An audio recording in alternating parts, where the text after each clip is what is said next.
especially because I told my dad about all of it and the hallucination before we even got news of my aunt's passing. I was born a Catholic, but never found myself to be super religious after confirmation. But goddamn, does this really send shivers down my spine and make me question what exactly I believe in.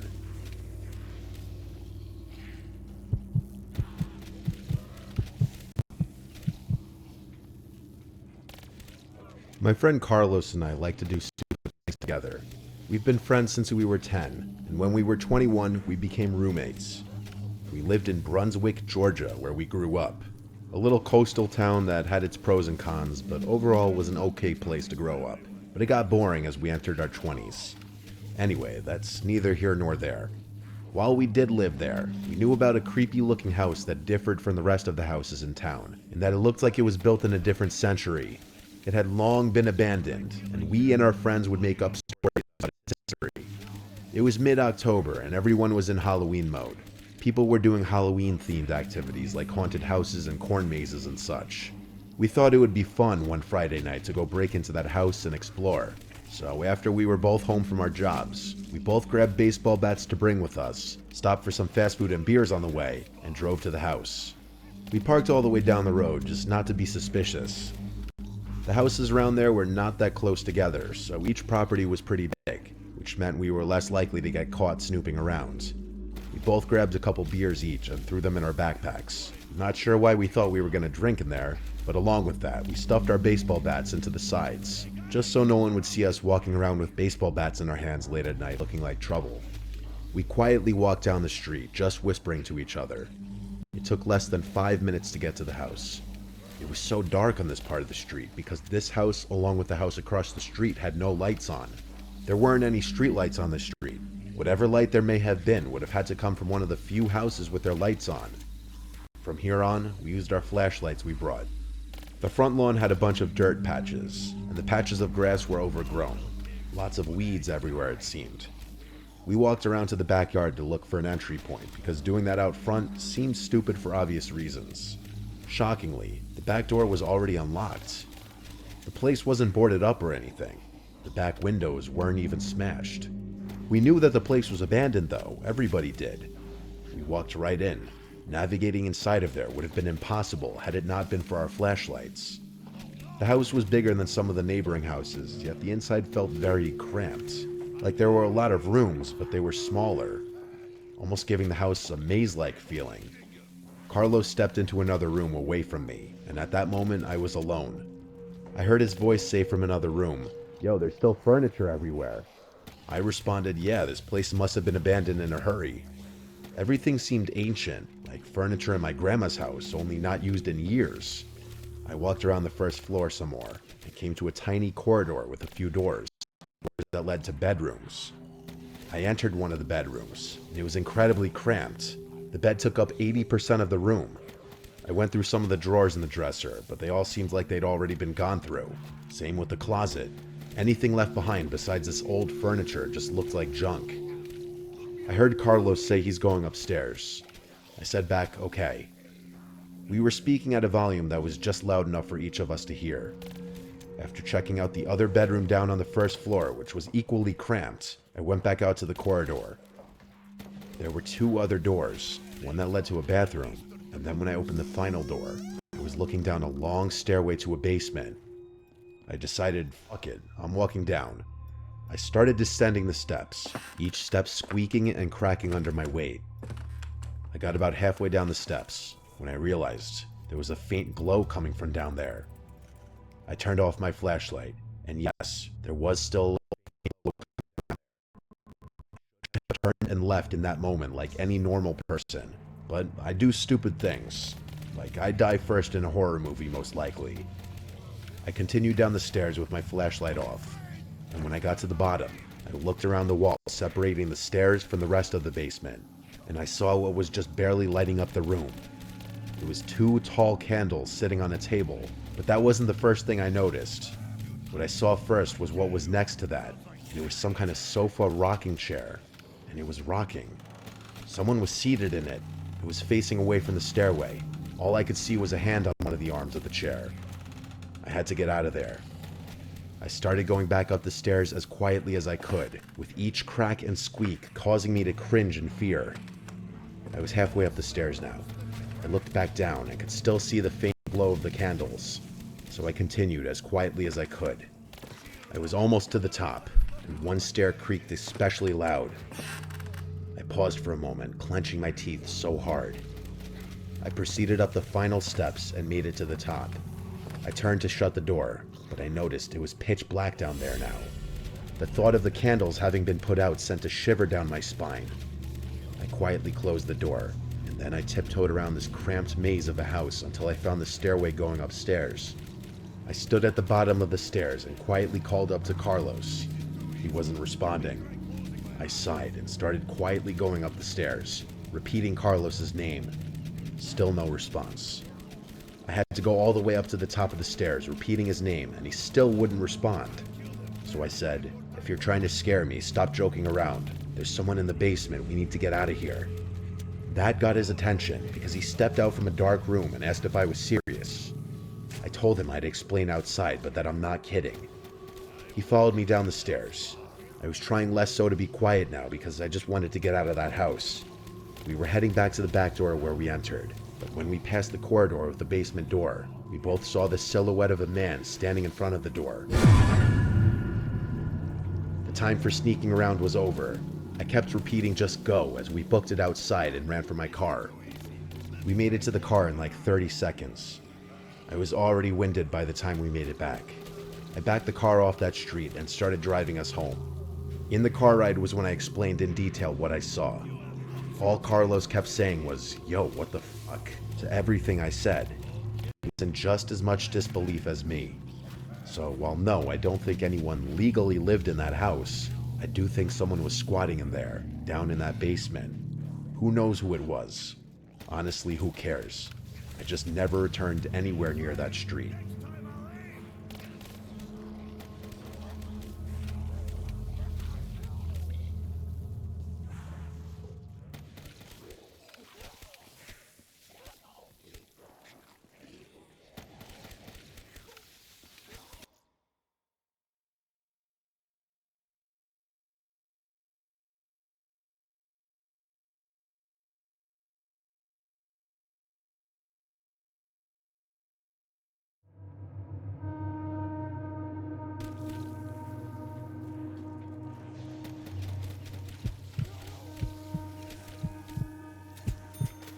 What I'm about to tell you is one of the last memories I can still remember from middle school, and not for a good reason.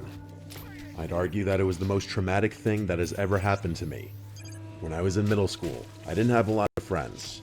The friends I did have were all a little odd, but then again, so was I. We spent a lot of time together and enjoyed a lot of the same things. There was Greg, Jay, Mark, and myself. We were inseparable. Back then, it seemed like the four of us would last forever.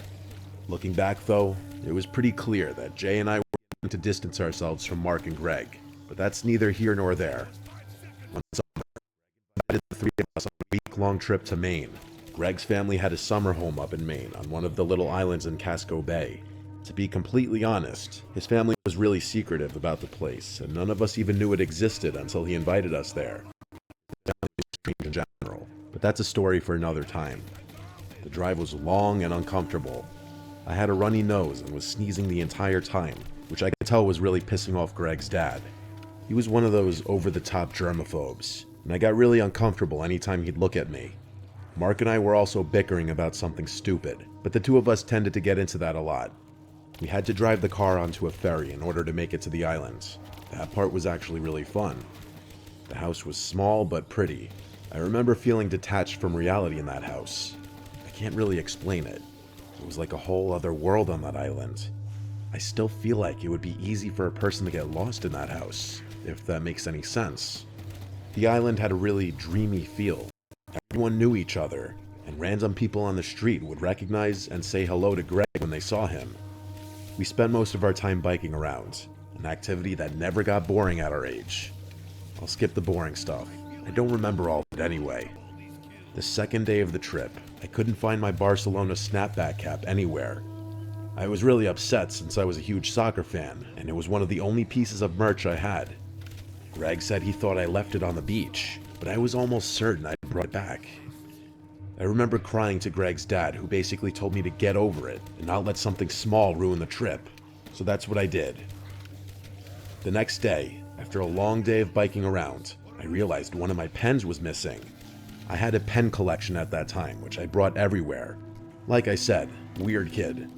I couldn't remember whether or not I had taken that specific pen out of my case, but Jay said he remembered seeing me holding it on my bike. I was devastated. To me, losing a pen was the equivalent of losing a limb. That's how serious I was about them. I refused to cry again in front of Greg's dad, so I claimed I wasn't feeling well and opted to spend the rest of the evening in bed. I ended up falling asleep really early because of that, so I guess I shouldn't have been surprised when I woke up at 3 a.m. and couldn't fall back asleep. I was rolling around trying to fall back asleep when I picked up on something. I froze for a few seconds to confirm what I was hearing. Someone was whispering, almost inaudibly. I had to focus really hard to even hear it. Was I dreaming? There was no shot. I tried as best as possible to make out what they were saying, but couldn't understand a single word. It sounded like it was coming from Mark's bed, the top bunk across the room from me, but I couldn't be certain. I waited a few minutes, but the whispering continued. For some reason, I was scared to say anything or reveal that I was awake. Eventually, I blocked the whispering out of my mind and fell asleep. The next morning, I tried to forget about what had happened the night before. I debated asking my friends which of them had been doing it, but decided against it. We were playing some dumb game in the yard when Mark said he had to use the bathroom. He was gone a while, but that was typical for Mark. He took a lot of time to do everything. Eventually, I shot a glance back at the house and had to do a double take. In one of the second floor windows was Mark, staring blankly out at us. I figured he was in the bathroom, but that's when it hit me. Greg's house didn't have a second floor bathroom. I turned to see if either Greg or Jay noticed, but neither of them were looking. When I turned to look back at the house, Mark was gone. Greg's dad was planning on taking us to dinner that night, but I didn't want to go. I pretended to be sick again and told him I wanted to nap instead. He said that was fine and told me he'd bring me back something. As I was lying in bed, I realized there was no way I was going to fall asleep. I started thinking things over in my head. I just couldn't get over how weird it was that Mark was watching all of us from the house, and the whispering was even creepier. I'm not sure what compelled me to do it, but I got out of bed and started snooping around Mark's bunk. My jaw basically hit the floor when I found my Barcelona cap in his duffel bag. I dug around some more and found a bunch of my personal belongings that I didn't even know were missing. There was a nail clipper my mom had packed for me in there, along with my extra toothbrush, and, most disturbingly, a pair of my underwear. I didn't know what to think. I was about to cry when I noticed something else in the bag. His notebook. Sometimes, even to this day, I still that notebook. My middle school brain was not prepared for what was in there. It was completely filled with drawings, pencil drawings, some sketched so aggressively that there were holes in some of the pages. There were drawings of monsters, creatures, and things out of nightmares. There were really disturbing acts of violence drawn in there. People getting run over by cars, stabbed, mutilated, tortured. It was sick. Worse than sick, it was demonic. There was honest-to-God demonic shit in there. There were drawings of me in there. The image that was never and will never leave my brain is a drawing of me on a cross with my legs missing. The last few pages were basically all of me, and one of the pages was just my name, scribbled 100 times. It makes me sick thinking about everything I saw in there, and there's stuff I haven't even mentioned. The last page was the worst. My name was at the top of the page in big letters, and below it were 4 words I'll never forget. I'll do it tomorrow. When everyone got back home, I got Greg's dad alone and told him about what was going on in a low voice while my friend started a movie in the living room. He didn't believe me until I showed him Mark's notebook, which I could tell he found equally disturbing. He didn't know what to do. He told me to put everything back the way I found it. I didn't want to, but he was the adult, and I couldn't tell him no. As I was putting the notebook back, I made a split-second decision and tore one of the pages out. Meanwhile, Greg's dad then ran out to the living room and told everyone there was a family emergency and that we had to end the trip early. As we were frantically packing our things, I could feel Mark's eyes burning a hole in my back. I was scared to look at him. We pulled out of the driveway, caught the first ferry off the island, and drove the whole way back without stopping once. Greg's dad dropped Mark off first, then James. James and Greg lived on the same street, so he let Greg out of the car with James. As we were driving to my house, Greg's dad told me that he'd talked to Mark's parents, and that it was best that I not mention anything to my parents. Greg and Mark's families were really close, so I guess that made sense. When I got home though, I couldn't last 10 minutes. I broke down crying to my parents and told them everything. They were furious and called the police in the same minute. My parents were also outraged that Greg's dad would try to sweep something so serious under the rug. Things get a little fuzzy after that. I remember crying again while telling the police what happened. When they asked for proof, I was able to show them the page I ripped out of Mark's notebook. Apparently, that was enough. The police obtained a warrant and actually found the notebook. My items were all returned except for my pen, which the police were never able to find. My parents didn't tell me much about how things went, but I never saw Mark again. His family moved, and he never showed up to school again. I never hung out with Greg again either. The reason I'm writing this now is because last week, I received an anonymous letter in the mail. It said I remember everything, and wrapped inside the envelope was the pen Mark had stolen from me all those years ago. I have no idea how he found my address or why it's taken him so long to reach out. I'm honestly considering switching apartments. If anyone has any advice about my situation, I'd greatly appreciate it.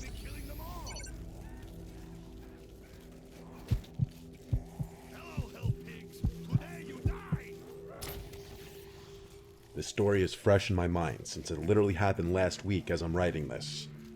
My extended family is odd. I won't get into it, but basically everyone is either a gun nut, avid hunter, or both.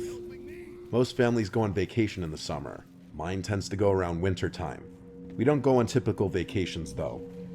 Every season we'll in and rent a house for a week in some random location, usually in the woods. This time around it was a cabin in Vermont. I say cabin, but it was more like a castle. It had to be to accommodate all of us. Now comes the strange part.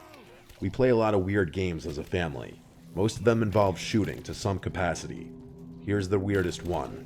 On the second to last night, all the adults gear up in warm clothing and venture outside into the woods for a massive game of laser tag. I know how ridiculous this sounds, believe me. I'm no stranger to people walking out of my life because of my family. The winner every year gets to claim a pretty decent prize pot and a ton of bragging rights. Plus, we played with this really cool industrial-grade set my uncle Lucian made. He was the most gung-ho about this whole thing. The rules were simple. It was every man for himself, and the last person tagged won. If there were multiple people left by midnight, the prize was split. Once you got tagged, you made your way to the fire pit outside the house. Once the second to last person made it back, everyone would fire rounds into the air to let the last person left know they had won. I had just turned 18, so this was literally my first time being allowed to play. I'd be lying if I told you I wasn't allowed to play, not even for the money, but just because it seemed fun. As we were about to make our way outside, Lucian made sure we all knew how the equipment worked and where to keep our markers so the game would be fair. Then he told all of us to set a 10-minute timer on our phones so we'd know when to begin. Then, without warning, he turned and sprinted into the woods, like he was running a track race. My relatives followed suit, spreading in all directions. I noticed that most of them had run uphill, so I figured going downhill would give me a better shot at lasting longer. It was dark, but the snow on the ground made things pretty visible. I can't remember how many of us were playing, but it was a lot. At least 10 of my cousins and a couple sets of parents, including mine. Our family's pretty huge. After venturing deep into the forest, I found a little perch where I could see decently far up the hill, so I figured I'd wait there and catch my breath. I sat there for a decent while, trying to think of what to do. I figured if I kept walking adjacent to the slope, I could eventually work my way upwards and maybe flank whoever was still up there, so that's what I did. I must have walked along the slope to the left for 15 minutes straight, putting as much distance between me and the house as possible. Time really wasn't an issue, as there were still about 2 hours until midnight. I started walking up the slope. Just then, I heard a very faint crunching sound over my left shoulder, in the direction facing opposite my uncle's house. I jumped behind the nearest tree, praying whoever it was couldn't get a clean shot off. After a few seconds, I looked in the direction of the sound, but didn't see anything. And then, after straining my eyes, I saw it. A very faint, almost unnoticeable trail of footprints, way off in the distance. They led to a thick tree about 15 yards behind me. There was someone standing behind that tree. I was positive of it. And then it hit me. Why hadn't they just tagged me? I was clearly out in the open, oblivious to their presence, and they were clearly trying to sneak up on me. I started running up the hill, hoping to get out of range before they could get a shot off. I was just about to continue back to the right towards the house when I noticed something. Further off to the left was another set of footprints. This one was weird though. It started from deeper in the woods, came towards me, and looped back into the forest. Had someone been outflanking even me? They would have had to walk further into the woods than I had, which I found pretty hard to believe. Before I could keep thinking, I heard something from the slope I had just run up. It sounded like a person falling into the snow. I continued running, this time back toward the house. I pulled out my phone. It was past 11. I couldn't believe an hour had already gone by. I kept running and stumbled upon a path of footprints heading towards the house. They looked fresh, so I picked up the speed, hoping to catch someone off guard.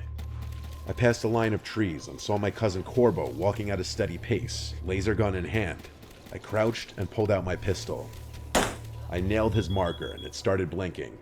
He slammed his fist against a tree before shaking his head and continuing towards the house. I grinned, thrilled to have actually gotten a kill. High on the adrenaline, I decided to hatch a plan to get the jump on the person stalking me. I sprinted ahead for another minute, then doubled back until I could safely jump behind a tree without leaving an obvious trail. It was flawless. There was no way anyone following my footprints would know I was hiding there. As I was waiting there, my marker started blinking out of nowhere. I was pissed. The beam was coming from where I had just been. It was definitely whoever was stalking me. I stood up, expecting whoever had just shot me to turn their laser off. They didn't though. The beam stayed trained on me, which actually started to get on my nerves. It felt like they were taunting me. I wanted to know who had been behind me that whole time, so I started walking in the direction of the beam. They never stopped shining their laser at me, even as I began closing in. All I could see were their hands. The rest of their body was standing behind a tree. Just then, I heard a bunch of gunshots sound off behind me, making me jump. I froze. Impossible. I must have won. Corbo must have been the final kill. But then who in the world killed me? I kept staring at the thin beam of light that was still pointing at me, and then the person holding the laser gun stepped out from behind the tree. It was a stranger. Even worse, there were two of them, standing side by side. Just then, I heard a crunch from behind me. I whipped my head around to see a man in a ski mask holding a trash bag in one hand and a knife in the other. He noticed me staring at him and started sprinting toward me. I ran, ditching my gear and screaming at the top of my lungs. I could hear all three of them chasing me, yelling things that I didn't even think were English. I zipped past the trees and ran as fast as I could through the snow, praying to God I didn't trip. They were gaining on me. I didn't want to turn around, but I knew they were right on my heels. Finally, I could see the lights of the house in the distance. I kept screaming and running, feeling my legs starting to give out. I was so close to the clearing, and that's when I saw Lucian sprinting toward me, hunting rifle in hand. He aimed above my head and fired 3 shots into the air. I heard whoever was behind me trip before running back into the woods. I collapsed at Lucian's feet, desperate for air. I literally passed out from exhaustion right there in the snow. The next morning was rough. My aunt explained that she had tripped at one point during the game and later realized she had dropped her laser gun, which explained how the guys in the woods had one. Corbo had tagged 6 of my relatives before I found him, which is why he was so upset when I got him. It turned out that he was in fact the last kill. Lucian and my dad had run out into the woods with their guns, but couldn't find a thing. They tried following the footprints, but there were so many branching paths and dead ends they eventually gave up. That whole day was a blur. The adults contacted the owners of the house, and we also reported everything to the police. The next morning, I woke up to yelling coming from downstairs. Lucian was losing it, yelling toward the woods at his lungs. I ran down to find a single snowman facing the house. In its hand was the laser gun my aunt had dropped. Lucian fired a few rounds into the snowman's head before shouting some more threats and storming inside. It's only been about a week, but I'll send an update if I hear anything.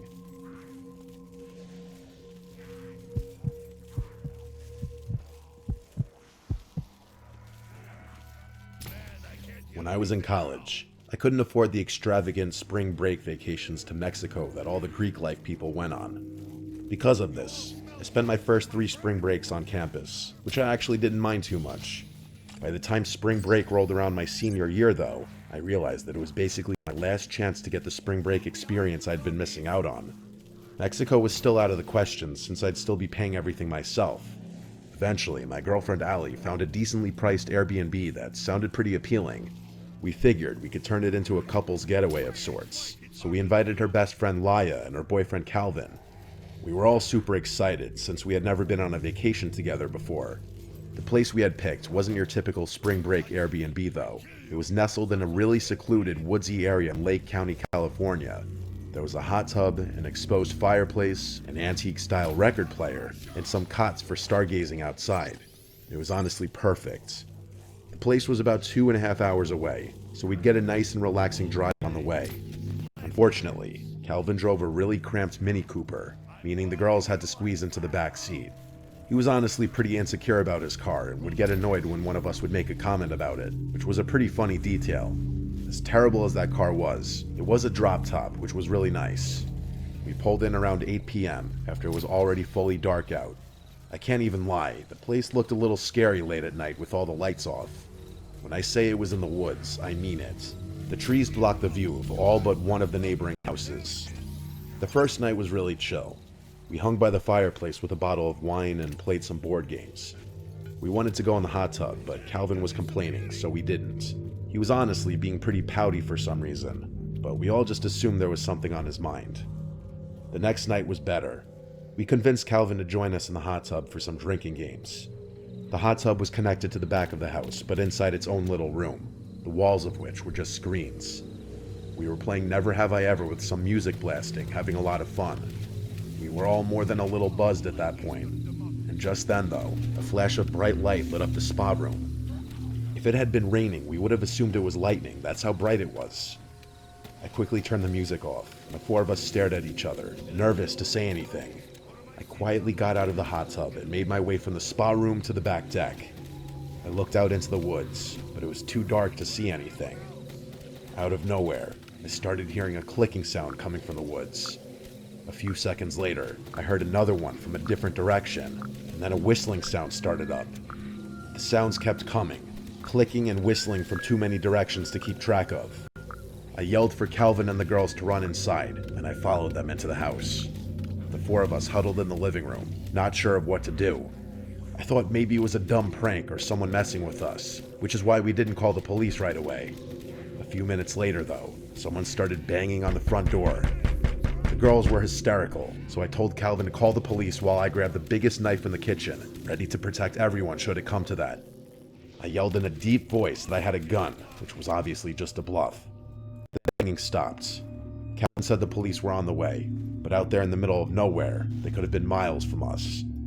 We waited in silence for a few minutes. It was the tensest moment of my life. Just when we thought the night was over, one of the living room windows shattered. Someone had thrown a massive rock through it. The girls screamed, and I told everyone to run upstairs and lock the door. I stayed downstairs, bracing myself for a fight. By some miracle, I came charging through the window. I ran over to inspect the window, and noticed there was a piece of paper taped to the rock that had been thrown. Scribbled in black ink were the words, "Go away, you shouldn't be here." The police arrived shortly after and did a thorough search of the property. They of course found nothing. We weren't sticking around to wait for them though. We were packed up and out of there that night. The Airbnb hosts actually ended up giving us a refund, although they refused to talk about the situation. My girlfriend thinks there's something the owner wasn't telling us. Maybe she's right. I guess that could explain why the place was so cheap. Either way, I don't think I'll be taking any vacations or using Airbnb anytime soon.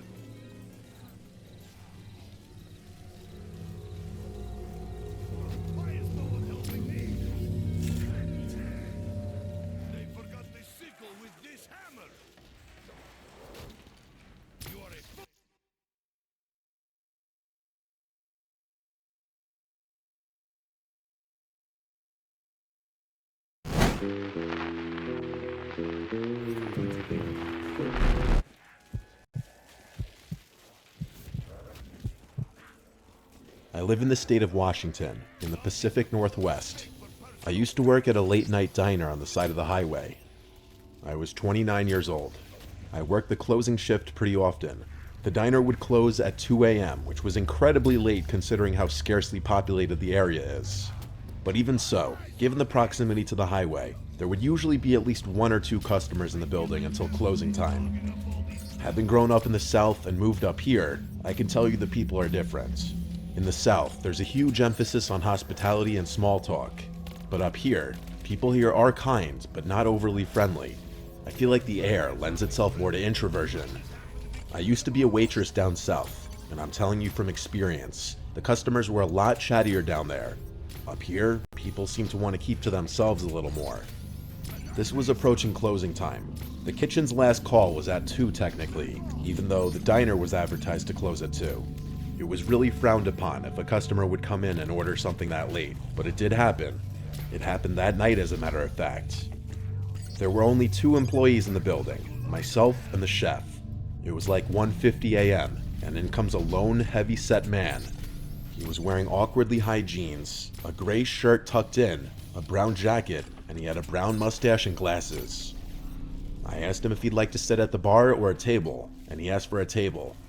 He kept smiling the whole time, so I smiled back. I gave him a menu and informed him the kitchen closes in 10 minutes.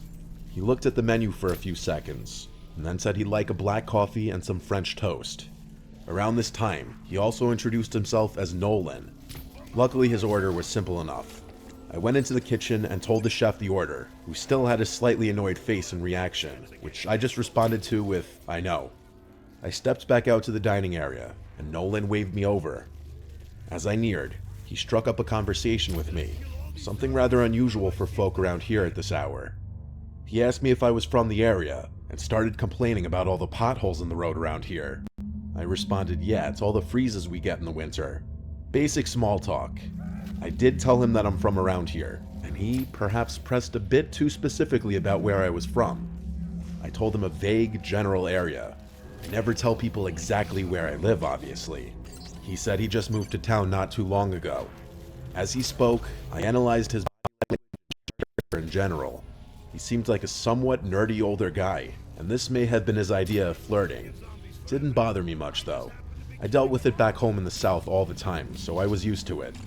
Since this was the customer of the night, the chef personally came out and placed his food on the counter. I went to grab it and bring it to Nolan. By this point, he had his food and coffee, and everything else was about ready to close up shop.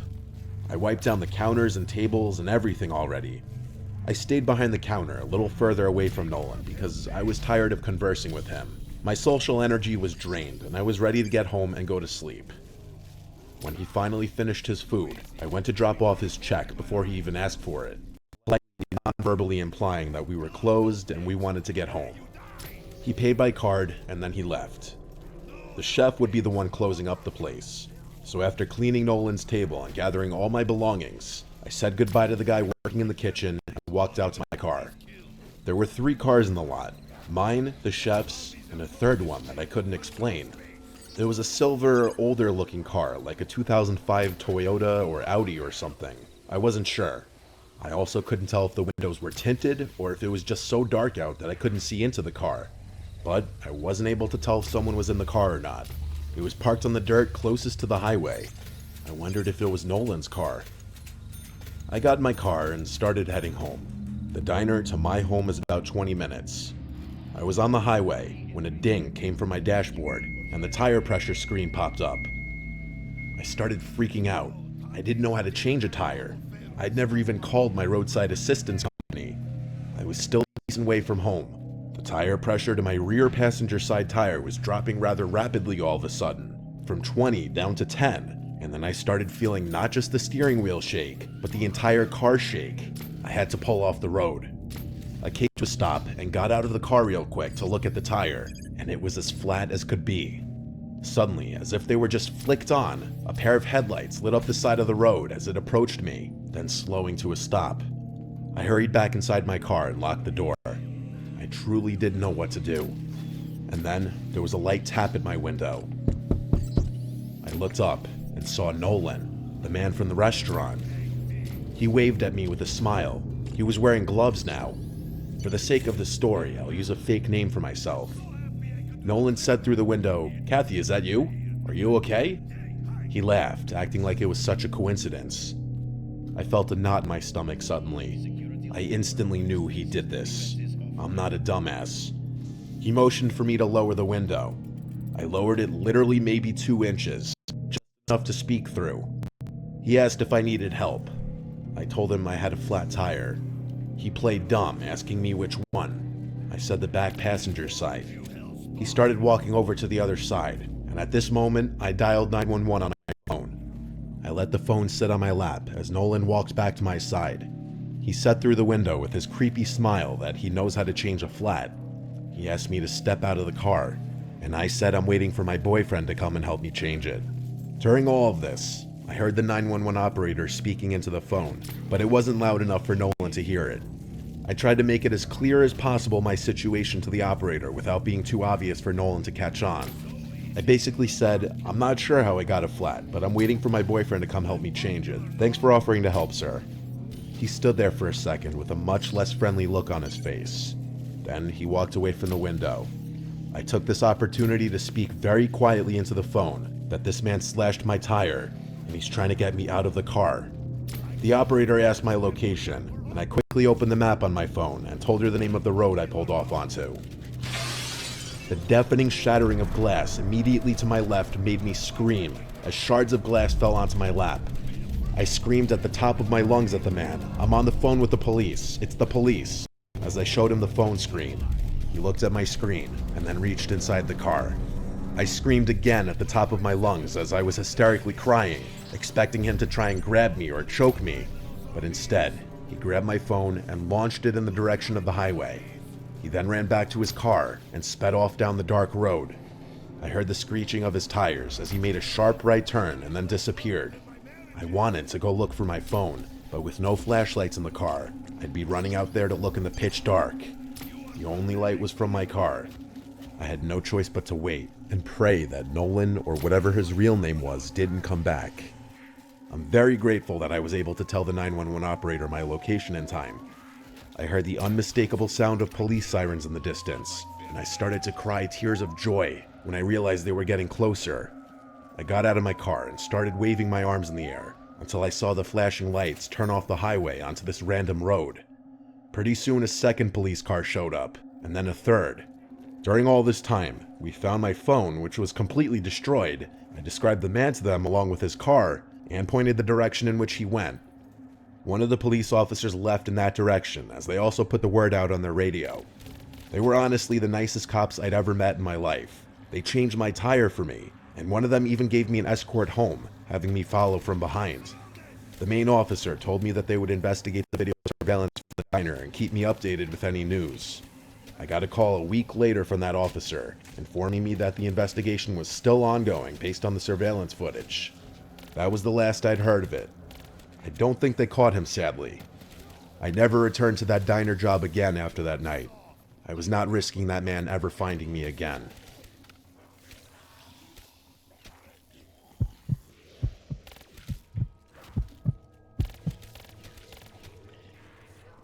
I'm a 15-year-old guy working at an amusement park in upstate New York. This only happened a year ago, and it still gives me chills thinking about it. It was a crisp October Sunday, one of the last few days the park would be open until it closed until May. It seemed like just another normal day at work. Boy, was I wrong. After checking in and working at my station for about 5 hours, I looked at my watch. 4:55 p.m. was the time. My shift ended in 5 minutes. I felt relieved and exhausted. I began packing up my things. A man with a scraggly beard and messy hair approached me. He was wearing a gray t-shirt with a few stains on it and black sweatpants covered in holes. I thought to myself, I just need to get through this last one. "Can I help you?" I asked the man. He stared at me for a few seconds, and then he kept turning his head as if someone were following him. I was starting to get a little creeped out. "Sir, can I help you?" I repeated my question, starting to sound a little annoyed. He looked at me for a couple seconds, and finally responded, saying with a stutter, "Where are your bathrooms?" He said this in a whisper tone of voice. "Up the hill to the right," I responded cheerfully. The man started to walk in that direction. As he did, he kept turning and looking at me. I avoided eye contact, even though I was more freaked out than ever. Next thing I knew, one of my coworkers came to take my spot. I grabbed my things, practically sprinted through the park to the back room to punch out of my shift, and then to the bathroom. I changed out of my work clothes and headed to the employee parking lot. I sat on a bench and waited for my coworker Jordan, who was 17, to pick me up. After waiting for what seemed like hours, Jordan finally picked me up. Before going home, we went to the local diner to eat some cheeseburgers for dinner. While eating in the diner, I noticed something odd. The same man who I helped find the bathrooms at the park was at the diner, sitting a couple tables down, staring right at me. My heart skipped a beat. I told Jordan about it, and he just shrugged it off. Probably just a coincidence, Ben, don't worry. Yeah, I said, even though I was pretty concerned. After dinner, we got back in the car and started the 35-minute drive back home. At the first red light we came to, I saw something that made my heart skip another beat. There, sitting in his white Honda to the right of us, the man from the park and diner. Sure enough, he was staring back at me. I told Jordan, and he started to worry a little. After arriving to our street, we made sure to take a couple laps around the block to make sure that man wasn't following us.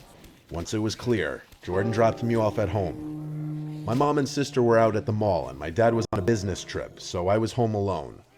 After immediately jumping into bed, I heard a noise at my window. I slowly got up and looked outside and saw something that will forever send chills down my spine. Right there on my front lawn was the man, looking right at my window, smiling. I immediately grabbed my phone and called 911, but once the police arrived, the man was gone. I immediately quit my job at the amusement park right after the park closed for winter. I haven't seen the man since this incident. This was an experience that I'll never forget.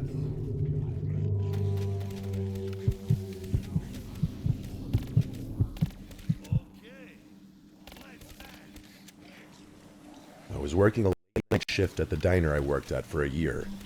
It was a rainy night. In fact, it was pouring. Nights like these usually meant less customers because people aren't exactly rushing to drive in the rain. I was expecting a slow night. It was for the most part. I was working until midnight. At some point closer to the end of my shift, in came a man and a woman significantly younger looking than him. He looked about 40. She looked like she were in her 20s. They both looked at me the second they walked in, and so I went over to greet them and ask how many. They said just 2, so I brought them to a table. They took a while to order, and I noticed they were talking really quietly to each other. After they did order, the man started striking up a conversation with me. I'm a generally talkative person, which was why I've always thrived in the hospitality industry, so I started chatting their ears off since it was a slow night anyway. Typical waitress-customer back and forth. The girl oddly didn't say much. The man did most of the talking, so I started directing my questions more to him. I can't remember every last thing we said to each other, obviously, but one thing that stuck in my head was when the man asked me, "Do you live alone?" I did live alone, and still do live alone. I answered his question honestly, saying I live about 10 minutes north up the road, and that it's really quiet and boring around here. At the time, I didn't see his question as any kind of red flag, albeit maybe a bit strange of a question, but something about a man being with another female makes you automatically assume they're not a threat. I made jokes about being stuck here forever and such, and then walked away from the table. I'd say about 45 minutes later, they finished and left. Fast forward probably an hour later, and we were closing up the place. I said goodbye to my coworkers, and rushed to my car to avoid getting more soaked than I needed to from the rain. It was still pouring outside. I drove home slow because of the conditions. The second I got home, I ran straight to the front door and let myself in. I didn't even notice that neither of the other tenants' cars were parked outside. My living situation was the middle floor of a home with 3 apartments in it. There's a side entrance with a stairway that has an entrance to all 3 floors. My being on the first floor meant that I could enter through the front door. After setting my keys and stuff down on the kitchen counter, there was a manic pounding at the front door. It was nearly 1 a.m. I had no idea who it could be besides maybe one of the other tenants in the house. There's 2 doors, the glass storm door and the inner door. I always keep both locked for safety. I opened the inner door and saw a girl on the other side of the storm door. She was drenched. She was wearing a gray sweater with the hood up, partially obscuring her face. She begged me through the door to let her in so she could use a phone. Before doing that, I first had to feel her out, of course. I asked her if she's lost. She replied that a creepy man was following her around and she needed help. Something about this girl, though, was strikingly familiar. I asked her who the man was and where he was. She turned around and then said, "I don't know." She kept begging me to open the door. She even tried opening it herself. I then realized why she looked familiar. She looked like the girl from the diner that was with that man. So I asked her straight up, "Weren't you at my diner before?" She didn't acknowledge my question. Maybe she didn't hear me, but she turned around once again, started freaking out, pulling on the door, saying, "There he is." I looked beyond her to the street, and I saw a large man slowly walking towards the house. As the man slowly got closer, the girl kept looking at me with a look that would imply she's more confused than anything as to why I'm not opening the door. The man got close enough for me to realize I was right. It was that man from the diner, and this was the girl sitting with him at the diner. I think she saw it in my eyes the moment I realized, and she turned to the man and screamed, "Go!" The man started charging at the door, and I slammed the inner door shut and locked it. I didn't hear any kinds of knocks or bangs. I wasn't about to open the door again to check if they were still there, though. I went to the stairway to go upstairs and knock on the upstairs tenant's door. The stairway is separated from the 3 apartments by a door on each level. After knocking a bunch of times, nobody answered. I tried the same thing at the downstairs door. No answer either. This was when I looked out the windows and realized none of their cars were here tonight. I was alone in the house. I went back up to my apartment and then locked the stairway door. My mind was racing, conjuring up possible explanations. The most obvious explanation was that it was a trap to get me to open the door so that they could find me, or worse. It suddenly made sense why that man asked me if I lived alone. I had to just sit on the couch for a few minutes and think. All I could hear was the sound of the pouring rain outside. I thought about calling the police, but chose not to in that moment. After a few minutes, I went to the bathroom to brush my teeth and get ready for bed when I heard a knocking sound. I left the bathroom to listen, and I was right. It was a knocking sound. It was coming from the stairway door. I walked over to it, thinking it was one of the tenants. I said, "Who is it?" There was no verbal response, but whoever it was knocked again. I said both of the other tenants' names. No response. The only thing I could say is, "If you don't identify yourself, I'm calling the police." I practically screamed it. They heard me for sure.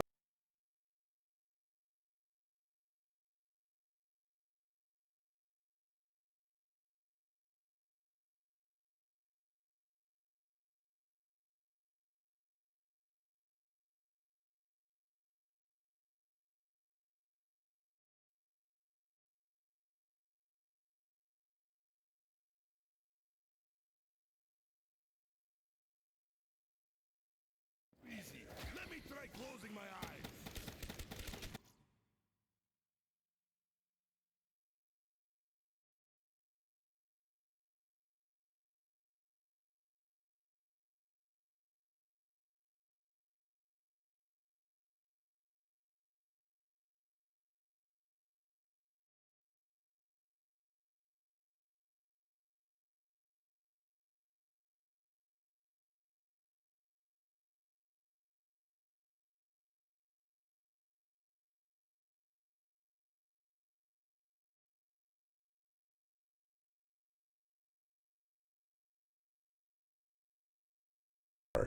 They knocked once again.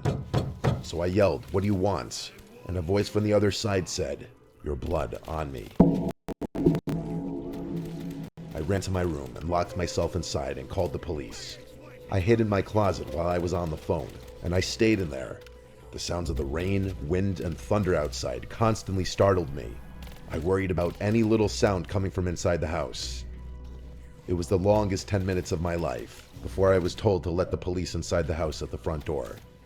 They wrote a report of everything. They checked the front and backyard. Then they suggested I find another place to sleep for a few nights. I took that advice and packed a bag real quick while they were there, and then left to drive to my parents' house for the night. I returned the next day to the house. There was a knock at the stairway door, and this time, it was actually my neighbor from upstairs. I opened the door, and he pointed at the door and asked, "What's this about?" I was horrified to see a message on the door saying, "Thanks for the service, Beth."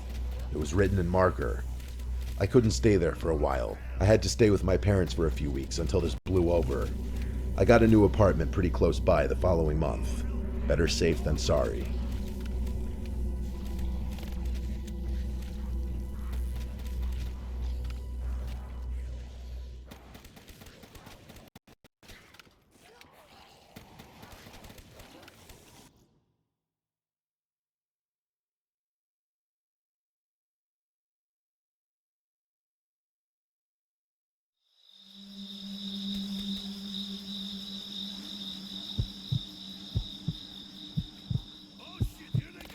I'm a big hiker. I was doing some hiking in Utah during a cross-country trip I was taking after breaking up with who I thought was going to be my fiancée. Long story short, I caught her messing around with one of my closest friends. Total betrayal on both sides. I was 31. Utah was actually one of the states I was most excited about passing through. There are some great forests out there that I think every hiker would dream of exploring. I had picked Uinta-Wasatch Cache National Forest as my Utah destination because I had heard a lot of great things about it. One of its biggest upsides for me was that it had a lot of secluded areas that I could easily access. I prefer hiking alone, so bustling hiking trails swarming with people aren't really my thing. I picked an unnamed area of the forest and drove my car as far down this narrow access road as I could. I parked, stepped out of my car, and took in my surroundings. I geared up and checked my phone. No service, just the way I like it. I made a mental note of my starting point and began the trek. I know hiking alone in uncharted territory is dangerous, but I don't think I have as much fun following a designated route. I always download the digital map of whatever location I'm planning to explore. A lot of people don't realize that your phone's GPS still functions without service. I know what you're probably thinking, but no, I didn't get lost. I wish I could tell you that that's what the story's about. The reality of what happened to me is something I'm still trying to wrap my head around. My destination was a lookout point at the summit of the mountain, which was maybe 3 or 4 miles away. The terrain was pretty difficult, so I was only clearing about 1.5 miles an hour. About an hour into my hike, it began raining. Although it was light, I refused to continue. Hiking in the rain is a massive pet peeve of mine.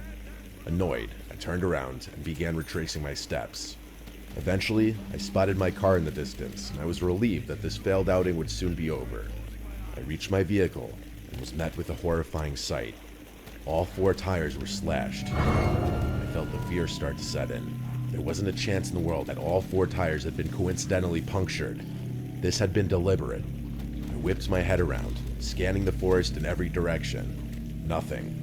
I listened as carefully as I could, but anything I might have picked up on was drowned out by the patter of raindrops on leaves and brush. I weighed my options.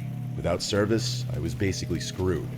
I'd need to get service so I could call for assistance, but as far as I remembered, I had lost service over 20 miles down the access road. Walking back to civilization seemed like a grueling option. I needed to find high ground. Luckily, the destination I had originally sought out was just that. I had to chance it. I didn't feel safe walking 20 miles down the road where I'd basically be out in the open.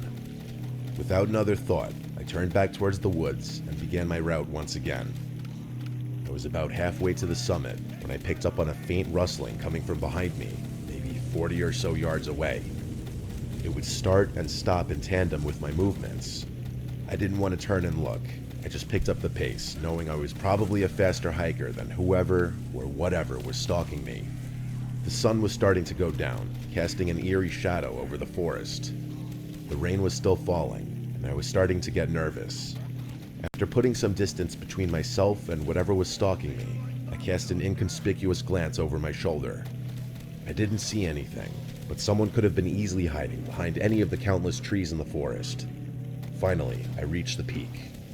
By some miracle, there actually was service up there. I didn't waste a second, not even pausing to admire the view. I told the police exactly where my car was and explained what happened, including my suspicion that I was being stalked. I also told the operator that I had AAA. I hung up, relieved that someone knew where I was. There was still a glaring problem, though. I'd have to navigate back through the forest before it was fully dark while somehow avoiding whoever was stalking me. I couldn't just march in a straight line back through the forest. That was asking for trouble. I thought for a second, before concluding that I'd have to try to walk in a semicircle back to my car, hopefully avoiding any kind of trap someone had set. I walked parallel to the cliff for a while before entering the woods from a different angle. I hadn't bothered to analyze this area of the forest though, so I pulled up the map on my phone and prayed my navigation skills wouldn't let me down. Things were going well for a while. I hadn't heard a single unusual sound behind me or in front of me. I might have spoken too soon though, because not 30 seconds after having that thought, I heard a twig snap from my left. I turned to look but didn't see anything, and a few minutes later, I heard another sound, this time from directly behind me. My blood ran cold as it dawned on me. There were multiple people out there. I picked up the pace again, settling into a light jog. As if things weren't terrifying enough already, I stumbled upon something that brought my panic levels from a 5 to a 10. There was a makeshift campsite literally tucked away in the woods. There were 12 or so logs sitting in a circle around a campfire. Someone had been here recently. I jogged around it and continued on, casting glances behind me every so often. A few minutes later, I heard something from my right. This time, I turned quickly enough just to barely see someone's foot jump behind a tree. That was it for me. My light jog instantly turned into a full-on sprint through the woods. I didn't care how loud I was being. I needed to get out of that forest. As I ran, the sounds around me continued getting louder. It was clear that I was being chased. They weren't even trying to hide it anymore. I continued running, afraid to look behind me. At one point, I couldn't resist the urge anymore and shot a glance over my shoulder. I counted at least 6 people, all of whom were wearing white and charging toward me. I kept running, knowing my car wasn't far. The next few minutes were the most terrifying moments I've ever experienced in my life. Imagine being overwhelmed with exhaustion while the threat of death looms over you. I couldn't slow down. My life literally depended on it. Finally, I saw my car in the distance, and right behind it was a police officer. I reached his car and keeled over, almost throwing up before he even had a chance to speak. I turned around, and those people that had been chasing me were nowhere in sight. The cop told me that he had gone ahead and called AAA, which I was beyond thankful for. I gave him a full police report, and what he told me was chilling. Apparently, Utah houses the largest population of Mormons in the country, and it isn't uncommon to encounter woods folk in unmarked forest. The specific forest I was exploring actually had a very rich history, especially as it pertains to woods cults and religious groups. The cop told me that I had probably stumbled upon one such group, and that I was stupid to explore a random part of the woods. In all honesty, what that cop told me all those years ago was probably true. I still can't wrap my head around this though. If they were mad that I was infringing on their land, why not just tell me that? I don't see why they'd feel the need to stalk and chase me, especially after slashing my tires. This experience is still something I think about all the time. Zombies have no respect for personal space.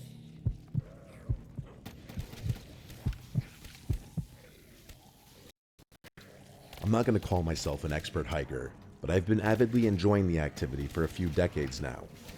I've traversed all the major trails in America, and I've been to over 75% of this beautiful country's national parks.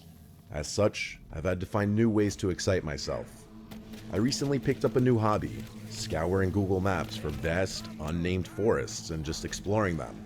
It's a little unconventional, but I think the added excitement is worth the risk of getting lost, or at least I did. I carry a pack of homemade route marking stickers that I periodically slap onto trees so I don't forget my way back. As I pass each one, I pull them off the trees so as not to leave any litter behind. I'm surprised more people haven't picked up on this trick. It makes getting lost in the forest nearly impossible. Anyway, there was a slightly more daunting task ahead of me this time around. I had decided to explore Dudley Town Forest in Connecticut, which I'm sure would give any normal person pause. If you don't know, the whole town has been abandoned since the 1800s, and there are all sorts of creepy accounts about strange things and stuff like that. You should do some research on the place if you're interested in that sort of thing. I'm not though. I'm not superstitious, and I don't believe in the ghost stories. Technically, this forest is off limits to the public, but that hasn't stopped me before. As I saw it, I was basically guaranteed to not encounter anyone in those woods, which is usually what I go for. I'm also from New England, so the drive actually wasn't so bad. I entered the woods around noon to ensure that the sun didn't go down before I finished hiking. My first impression of the woods was honestly pretty freaky. I had heard that it was dead silent in there, and I was surprised to discover that it actually was. You don't really notice or appreciate all the sounds in the forest until they aren't there anymore. Imagine closing your eyes in a silent room and only being able to hear your breathing. That's what it was like. To be completely honest, this silent phenomenon wasn't something foreign to me. I'd been in forests void of animals before. I kept walking, placing my stickers as I went, trying to shake the eerie feeling the forest was producing. I kept thinking I would eventually stumble upon an animal, or at least some indication that there was life there, and no such luck. After a while, I was honestly hoping to encounter a person even. That's how unsettled I was. Pretty soon though, the silence of the forest stopped bothering me so much. For the first time since I'd stepped foot in those woods, I was calm. The feeling didn't last long though. Out of nowhere, I picked up on a sound that sent the uneasiness rushing back in. It was like a wailing kind of moaning sound, the kind of sound you might imagine a wounded animal making. That's the best way I can put it. I still have trouble describing it, even to this day. It was especially creepy since it was the only sound in the whole damn woods. I paused and listened, trying to figure out what it could be. I had never heard anything like it. There was a chance it could have been a whistling made by the wind, but there wasn't any wind to begin with, so that didn't make sense. I concluded that it was most likely a wounded animal, even though I knew it probably wasn't. I walked away from it until the sound faded away. You're probably wondering why I didn't just turn around and leave right there. I wish I had an answer to that question. I told myself that if one more creepy thing happened, that would be it for me. As I walked, I started thinking to myself, how would an animal even get wounded in a forest like this? Like, was there someone hunting in here? There's no way I could have missed a gunshot. Maybe the hunter had taken the shot before I was in earshot. Maybe he neglected to put the thing out of its misery. Would someone really do that though?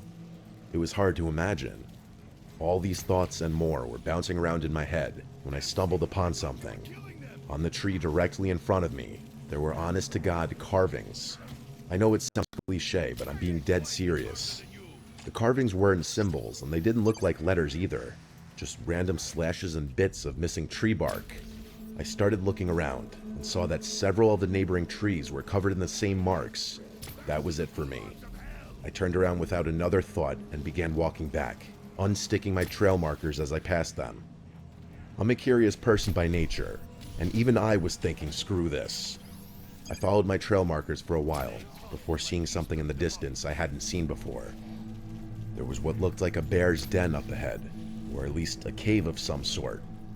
I stopped walking, confused. I know myself. There was a 0% chance I would have overlooked something like a bear's den, and that's when it hit me. My trail markers should have been shoulder high, not waist high. My blood ran cold. I turned around and began sprinting back the way I had come, constantly looking over my shoulder. How could I have been so absent-minded? Someone had moved my stickers in an attempt to lure me into that cave. But how? Was it really possible that someone had been tracking me this entire time? I didn't have time to think all of it through. I was busy focusing on getting the hell out of that forest. The issue with that, though, was that I literally had no idea where I was going. Without those trail markers, I was as good as lost. I kept running, not even trying to be quiet. It would have been pointless anyway. The forest was dead silent apart from the sounds I was making. I stopped to catch my breath and pulled out my phone, praying for signal. By some miracle, I did have a bar. I found my parked car's location on the map and figured out which direction I needed to go. It wasn't far. And just like that, the signal dropped. It didn't matter though. I knew where I was going now. And that's when the wailing started up again, only this time it was twice as loud. I ran faster than I had ever run before, even though my most fit years were behind me. The sound seemed like it was coming from right behind me, but every time I turned to look, I couldn't see anything. After the worst 10 minutes of my life, I finally reached the edge of the forest and the wailing stopped abruptly. I jumped in my car and sped off before whatever had been chasing me had a chance to catch up. That day ruined hiking for me. Here's my rational explanation for what happened. Some hermit or woods freak lives in those woods and noticed me before I noticed him. He then, for whatever reason, tracked me and messed with my trail markers, hoping to lure me towards that cave. I'm assuming he had a whistle or something that made that wailing noise, which is why it stopped so abruptly once he realized he wasn't going to catch me. I know there are holes in this explanation, like how could someone blow through a whistle for that long while simultaneously running at full speed? I'm open to anybody suggesting explanations. Maybe there's a reason that forest is off limits to civilians.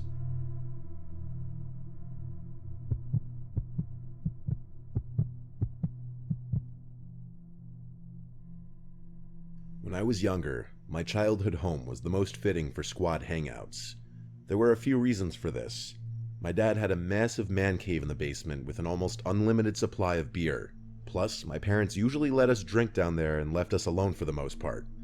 I lived on a pretty large plot of land, and my house bordered a decently sized woods. If you were to walk through the woods from my house, you would find yourself on a dirt road. On the other side of the road was the reservoir, a spot that has had my heart since I was a kid. I've cut countless holes in the reservoir fence, so many in fact that the Water Commission stopped repairing them. After all, it is illegal for any civilians to trespass on reservoir property. As a kid though, it was my sanctuary. I'd go there to smoke, to get away from my parents, to swim, to think. It truly was a beautiful place, and probably the only thing I miss about that era of my life. My friends and I were shooting a few rounds of pool in my basement with some obnoxious EDM music in the background, when my friend Chester had the brilliant idea of taking a hike through the woods to the reservoir. The boredom was beginning to kick in, so we all agreed. Plus, the sun hadn't gone down yet, so it wouldn't be a nightmare trying to navigate. There were 5 of us. Me, Chester, Rick, Jasper, and Hassan. I can't remember too many specifics, but I'm pretty sure Rick and Hassan snagged some beers for the journey. They were the drinkers of our friend group. I had already had a few drinks, so I didn't want to overdo it. The reservoir was huge, so even after crossing the fence, we still had some walking to do. It was honestly still a little muddy in the woods from the earlier rain, but we were already committed to this plan. There was a cliff on the near side that we usually chilled on, so that's where we went that night. After a while though, we decided to keep walking and hang out on the far side of the reservoir. In order to get over there, we would have to walk along the near side to the end, where we could cut across to the other side. Then we'd be able to walk along the far side until we reached this really smooth section that we used to call the beach. After about 20 minutes of walking, we found ourselves on the far side of the reservoir, finally. It was then that stuff started getting weird. Hassan put his hand up and pointed into the distance. Remember, we were on the far side of the ovular-shaped reservoir, but we hadn't walked all the way down to the beach yet. Hassan was pointing to our right, where we realized that something was moving toward the reservoir on the same side that we were on, albeit much further down. The 5 of us quieted and kept watching as the dark figure slowly made its way towards the water. We were all kind of excited by this because it meant we might have some kind of encounter, which we usually welcomed. As the figure made its way towards the water and out of the woods, we realized that they were dragging something. The further they got, the more we could see. Eventually, we realized what was being dragged. A large black garbage bag that clearly had something relatively heavy inside of it on account of how slowly the person was moving. Now, I don't want to make any assumptions, but there have been a couple bodies found in that reservoir over the years. So in that moment, we quickly assumed the worst. We weren't smiling or even talking anymore, just staring quietly at the figure dragging what we guessed to be a body towards the water's edge. After reaching the water, he knelt down over the bag for a few minutes. We couldn't really tell exactly what he was doing from so far away. We figured that was a good time to get out of there, since he was distracted. Before we could leave though, Chester spotted something else that stopped us in our tracks. 3 more figures emerged from the woods, 2 dragging bags. The 3rd figure was carrying a kayak over his head. I honestly started feeling sick. I lived only 10 minutes from one of the most crime-ridden towns in America, so if this was somehow gang-related, that would have made a lot of sense. The first man we noticed got into the kayak, while the other 3 helped load one of the bags onto his lap. He rowed out to the middle of the reservoir, and we watched as the garbage bag disappeared below the surface. He rowed back to the shore and repeated this process twice more. And then, like a scene from a movie, my phone rang. The annoying tune cut through the silence like a razor blade, and my nervous self couldn't mute it fast enough. The four men froze and turned to look in our direction, which is when we ran. And just like that, the sanctity of my backyard reservoir was gone forever. Rick shot a glance over his shoulder and yelled out that they were following us. It was the scariest moment of my life. Running in a forest is actually insanely difficult. Factor in the threat of death and it's twice as bad. We ran all the way back down the bank, cut across, and started making our way through the woods on the near side back to the hole in the fence. I don't know if it was the nerves or the alcohol or both, but to save my life, I couldn't remember where the damn hole was. I reached the fence first with my friends close behind, and they began panicking when they saw that I was tracing the fence aimlessly, searching frantically for a hole that could have been anywhere. We ran along the fence, and I was ready to give up, when Rick pointed ahead of us and yelled. It was just a few feet away, and we bounded for it. As I was helping Chester through, we heard the sound of a tree branch being stepped on not far behind us, and I knew they were closing in. The chase didn't end there. We ran through the woods all the way back to my backyard, and we were relieved to have made it. It was then that Hassan called the police. We told them what happened, and they said they'd send a squad car to my house immediately. I knew I was going to get heat for trespassing, but I didn't care at that point. My friends were relieved to be safe, but I wasn't as relaxed.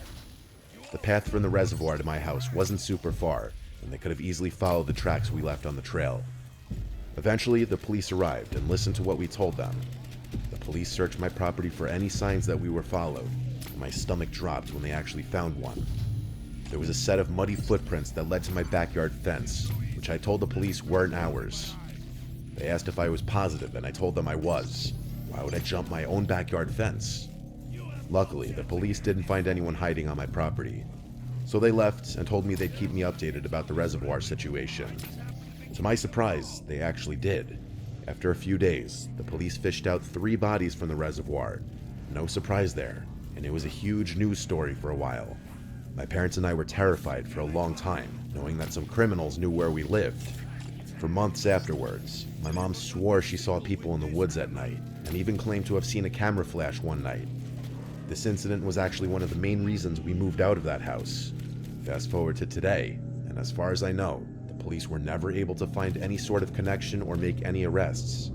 The reason I'm writing about this now is because I recently stumbled upon a depressing news article about a teenager drowning in that reservoir, which brought all these memories back. That place is definitely cursed, and I still wonder about all the tragedies that might have happened there that no one knows about.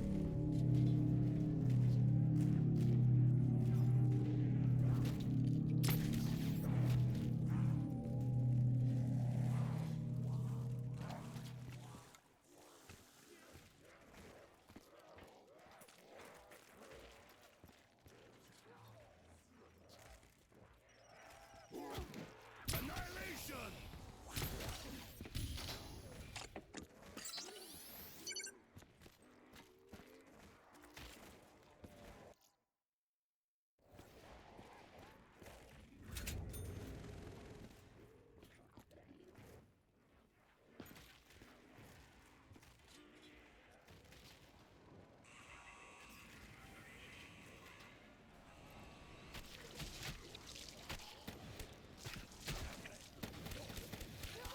Zombies have no respect for personal space.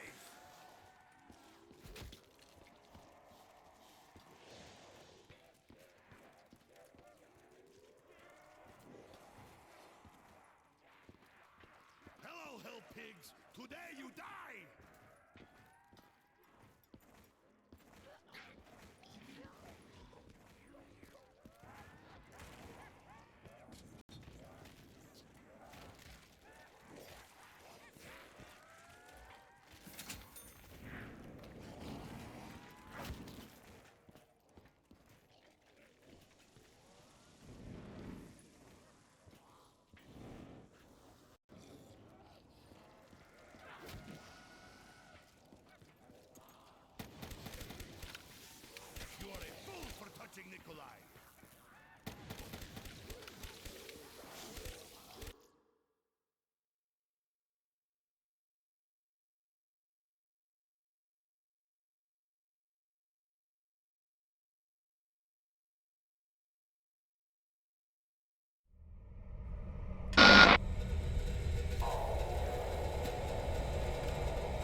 I was 21 years old, I would be home alone at my parents' house a lot. We lived on a little pond which was directly in our backyard. On the other side of the pond was a little town park. Our neighbors were a bit spaced out. It was a pretty upscale, expensive block compared to the rest of the town, so the properties were big. I'm fully moved out now, but this was back when I was in college. My parents make a lot of money, and we have multiple homes, so often I was home alone. It was a random night in the summertime. I was off from school, so I can't remember if it was the weekend or a weekday, but odds are since I was home, it was a random weekday. I was in the back sunroom watching a show. That was my favorite room in the house in the summer because it was the most cozy and had the best breeze with all the windows open. I was right on the corner of the couch closest to the corner window when I heard splashing from outside, like in the pond. It could have been a goose or duck. Sometimes they'd fight in the water and make a bunch of splashing sounds, so at first I ignored it, but as it persisted, I decided to lower the volume on the TV and listen. I put my ear up to the window even, and I heard consistent splashing sounds, way too heavy to be from a duck or goose. It sounded like they were splashes from a person. I opened the door in the sunroom and stepped outside to the deck. I looked out to the pitch darkness of the backyard. I now heard a man's humming along with the splashes. Someone was definitely swimming in the water. They were trespassing. Each house on the pond owned a specific chunk of the pond. I stepped inside for a second to flick on the lights. As a summer-themed video, today's stories focus on a beach theme. Before getting into these, I would like to talk about today's sponsor, Fume. We all have bad habits, and sometimes breaking these habits can be tough. Like when you're out with friends and they're all reaching for their bad habits, you may feel that urge to not be. And my favorite part is it requires no batteries, so you'll never need to charge it. The piece also looks cool and is made to be fidgeted with to help who can be the next success story. For a limited time, use it for your Fume device. .com and use code NIGHTMARE.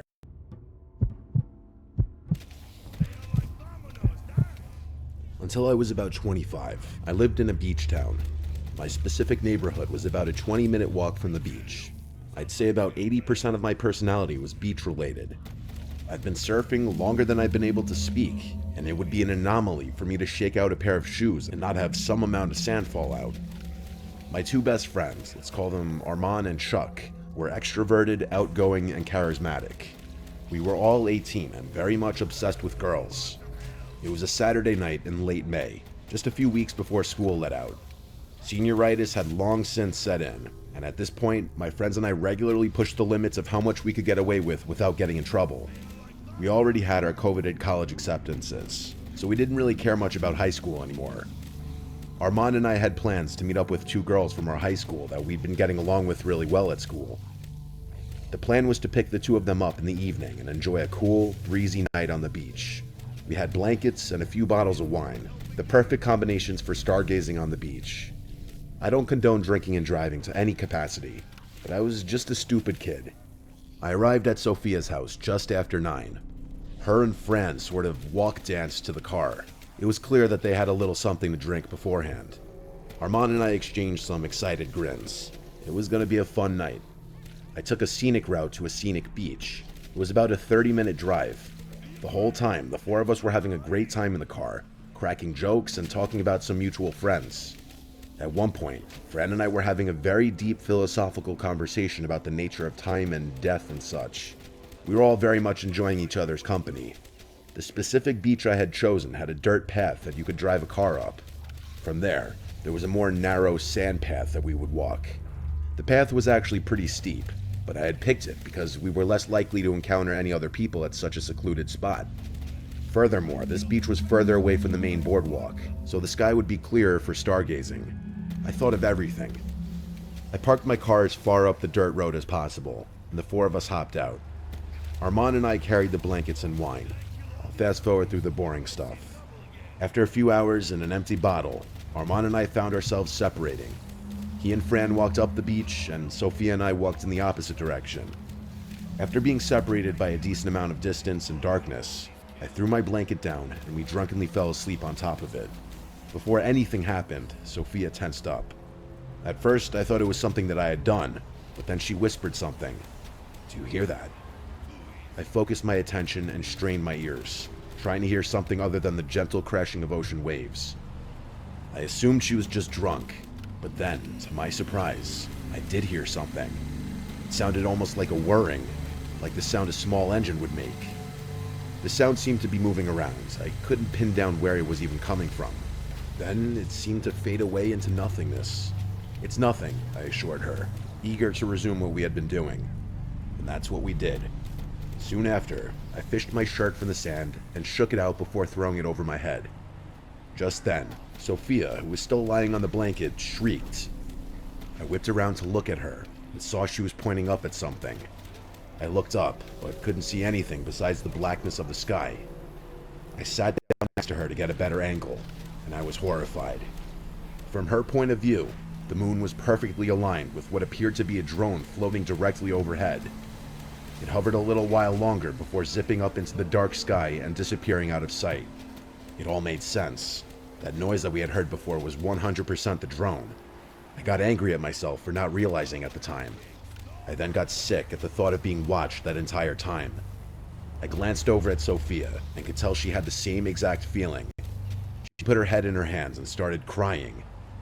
I consoled her as best I could before suggesting we walk back to the car. The two of us made it to the car to find Armand and Fran already there. I quickly explained the situation. The two of them were dumbfounded, and I could feel the joy in the air literally being sucked out. I began driving in silence in the direction of Sophia's house, eventually trying to lighten the mood with some conversation. It didn't work, though. The girls agreed that they didn't feel just yet. It was a Saturday night, so I didn't mind staying out late. I asked if we could hang out at either of their houses. They both shook their heads, saying their parents wouldn't allow it. My house was off the table for the same reason, as was Armand's.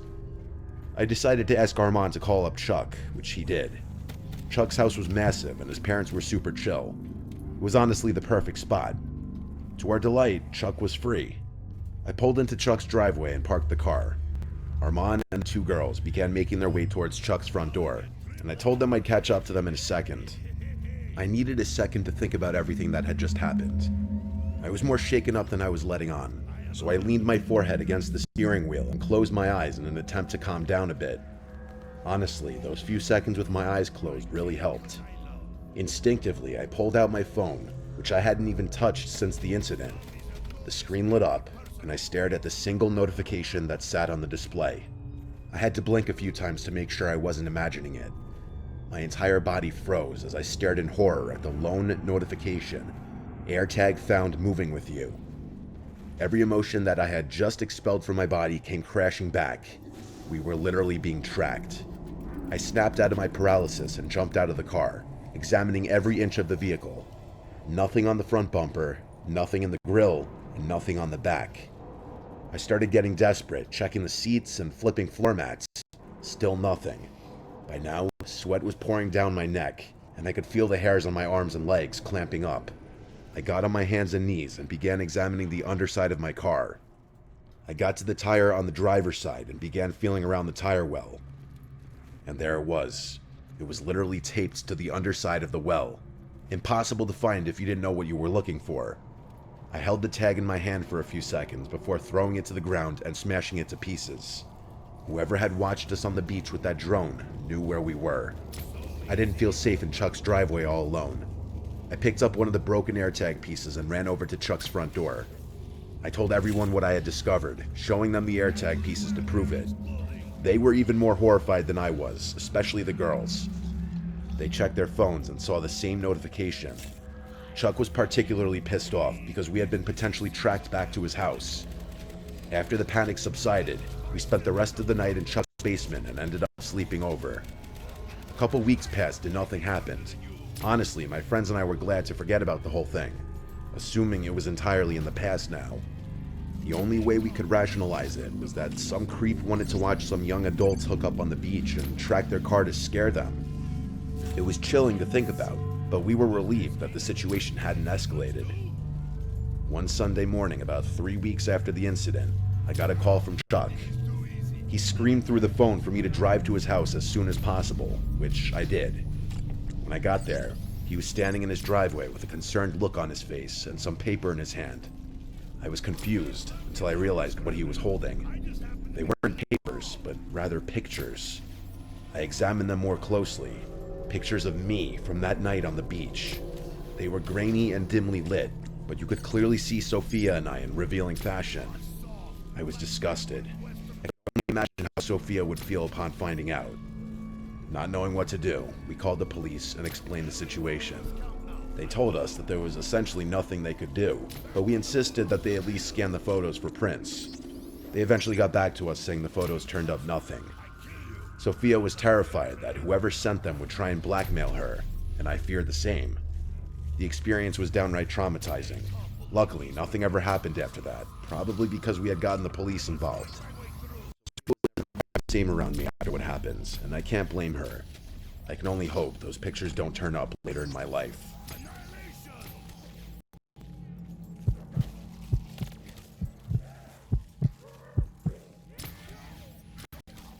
My best friend Ricardo and I were 19. At the risk of sounding pretentious, the two of us come from well-off North Jersey families and get to enjoy our summers down the Jersey Shore. My house is in Belmar, New Jersey, and his is in Lavallette. It was a random summer night during the week, and Ricardo was driving the two of us from my house in Belmar down to Lavallette, about an hour drive. To be completely honest, I preferred hanging out in Ricardo's house, not only because it was a little nicer, but because the general vibe of Lavallette is more geared towards kids our age. If we weren't scouring the area for a party, we could enjoy some drinks on one of the many private beaches we technically weren't supposed to be on. I could go on and on about things to do down the shore, but for the sake of brevity, I'll try my best to get to the point. As we were driving down, we agreed that we'd opt for a quieter night. No partying, links, or anything that we might normally do. The two of us agreed to snag a few beers, roll a joint, and chill on one of the private beaches under the stars. Honestly, it sounded great. The two of us had been going pretty hard with some of our other friends. A break from partying was much needed. To anyone unfamiliar with the layout of Lavallette, there's a beach side and a bay side. Most of the beaches feature a really high dune and a steep drop-off as you approach the ocean. If you were to stand at the ocean edge and look back, you'd see a pretty sizable hill of sand. After drinking a few drinks at Ricardo's place, we snagged some bikes from his garage and made our way toward the beach of our choice. For whatever reason, Ricardo insisted on journeying further than I'd ever been, which I didn't quite understand since all the beaches were basically the same. I really didn't mind a longer bike ride though, so I just went with it. Eventually, Ricardo decided on a desolate-looking beach at the end of the road with no cars parked on it. Every house on the street had its lights off. I actually preferred this. This was back when weed was illegal in New Jersey, and we weren't too keen on getting caught. Plus, we did have some drinks with us despite the fact that we were only 19. We hid our bikes under some shrubs. Then we made our way toward the beach. The two of us lit our J and smoked under the stars, the only sound being the light waves of the ocean and the accompanying wind. The beach stretched on endlessly in both directions, and the sand felt cool underneath our feet. The two of us got progressively drunker while we filled the air with laughter and conversation. Eventually, we just laid back in the sand, watching a sky full of stars in hopes of witnessing a star. That's when we heard it. I heard it first. It was almost undetectable. The sound was like a metallic buzzing, sort of like the sound you'd hear in a massive gymnasium with large overhead lights. I really can't describe the sound any better. It was a faint, metallic buzz that couldn't possibly be anything caused by the beach. I sat up and stared at Ricardo, and I could tell the moment he started to hear it too. The two of us whipped our heads in every direction, looking into the darkness for the source of the drone. Strangely, it was difficult to pin down exactly where the sound was coming from. It was just too faint to tell. We were beginning to get freaked out, but were too terrified to move. We assumed that whatever was making that noise would go away, and we wouldn't have to worry about it. There was literally no way we could be seen from our spot on that beach. It was way too dark, and the sound of the ocean definitely drowned out any sounds we had been making. I know it doesn't exactly sound scary, but I'd be lying if I said my heart wasn't pounding out of my chest. The drone continued on, and after another few minutes, Ricardo gestured for me to follow him. I nodded my head in agreement. Leaving was definitely the best option. Just like a scene from a movie, the exact second the two of us stood up, the droning went from 1 to a 5. It took every ounce of self-control I had to resist the urge to yell in fear. It wasn't a gradual shift. The sound literally increased in a split second, and it was definitely coming from our right. I felt the hairs on my neck stand up, and a wave of fear washed over me, tensing my body from head to toe. We stared into the darkness and still didn't see anything. But now the drone sounded so close to us that we instinctively started running toward the sand dune. I didn't even know what we were running from. All I knew was that something was seriously wrong and there was someone or something after us. As we were about halfway to the dune, I felt Ricardo place a firm hand on my shoulder, abruptly stopping me from continuing to run. At first, I was confused, but then I saw what his gaze was fixated on. I glanced up toward the dune and saw it. There was a dark figure standing motionlessly at the peak of the dune. Its arms were freakishly long, almost reaching its knees. It was ridiculously tall, and I was shocked at how it managed to stand so still. It was truly terrifying. Ricardo shouted at me, breaking my gaze from the figure, and we continued running, this time parallel to the beach. We ran to the next dune entrance and sprinted up the slope. As we made our way to the peak, we looked back at where we had just came from. I can still remember the terrifying sight that followed. Not only was the dark figure still on the dune, but there were maybe 3 or 4 more standing motionless on the slope. Each one looked like they were facing us. We didn't have time to go back for our bikes, instead opting to run the entire way home. The next morning, we retraced our steps, but couldn't for the lives of us find those bikes. Maybe they had been stolen, or maybe whoever or whatever was stalking us the night before had something to do with it. Either way, I've never experienced anything scarier on a beach and still have trouble explaining most of these events. The weirdest thing for me is I was never able to determine what the buzzing drone was, and to this day, have not heard anything even remotely close to it.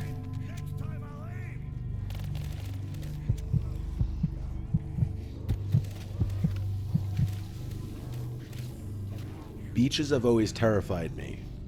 Well, not always. My fear is a direct result of what I'm about to tell you. As a kid, I used to love the shore. I remember spending many summers in eager anticipation of the weekend when my family and I would hang out at our beach house. Or, if I was lucky, they'd let me spend it at my friend Charles' beach house, which was even more fun. I was 16, and this was one of those special summer weekends.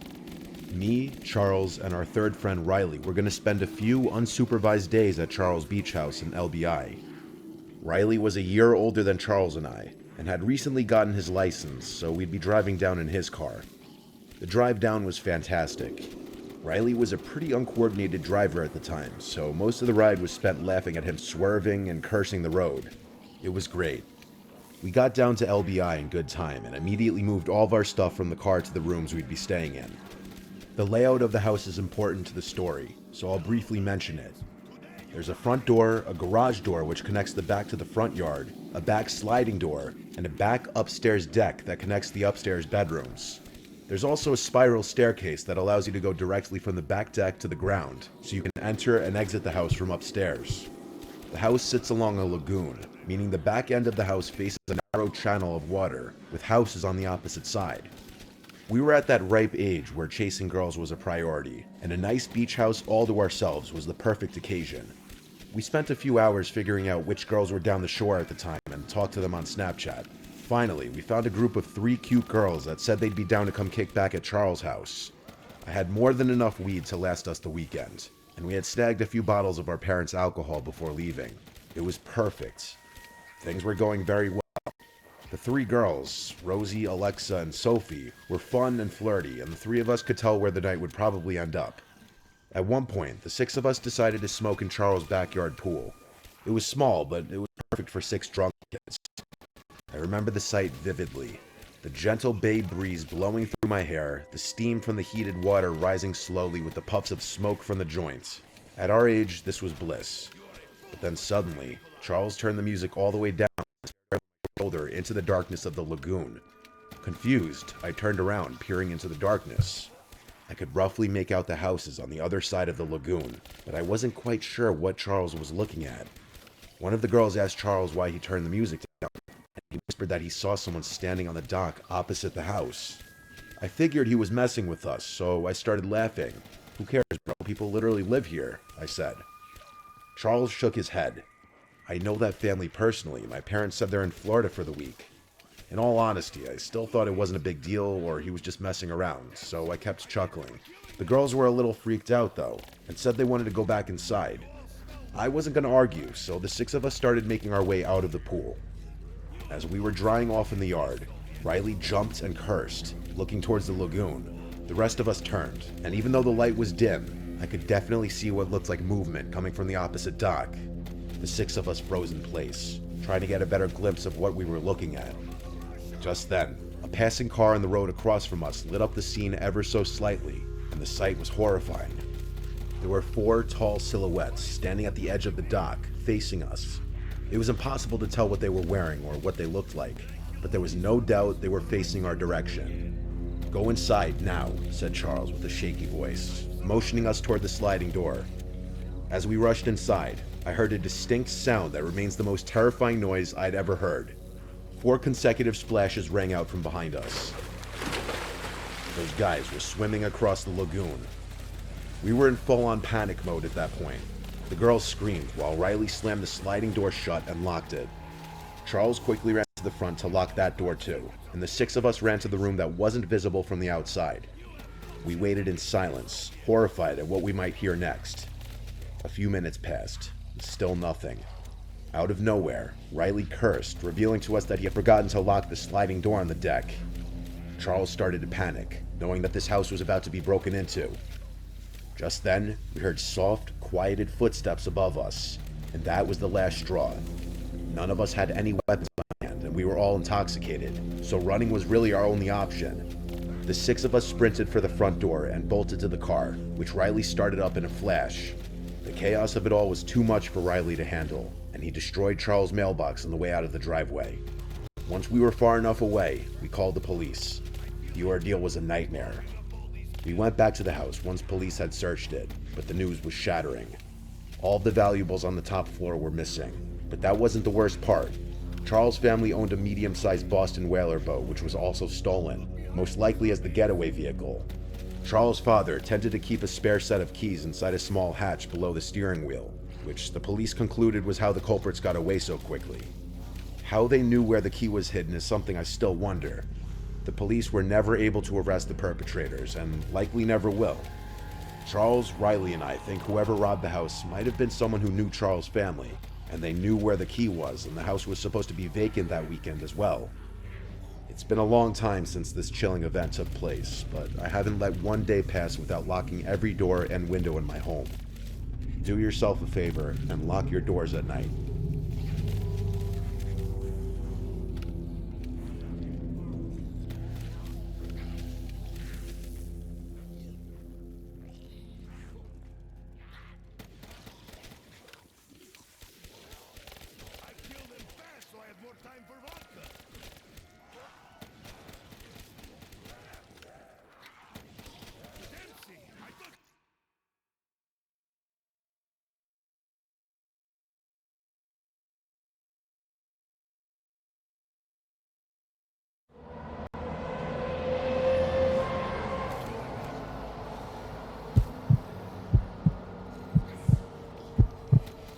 I've been a trucker for close to 15 years now. This happened to me in 2017. I was driving an overnight haul through the Mojave Desert in California, headed for a destination in Arizona. I think I was delivering appliances, I don't really remember. It was pitch black darkness in every direction. The headlights on my semi were really dim at the time, and I had been putting off getting them fixed forever. Usually I couldn't tell the difference, but since there were basically no other cars on the road, it was much more obvious.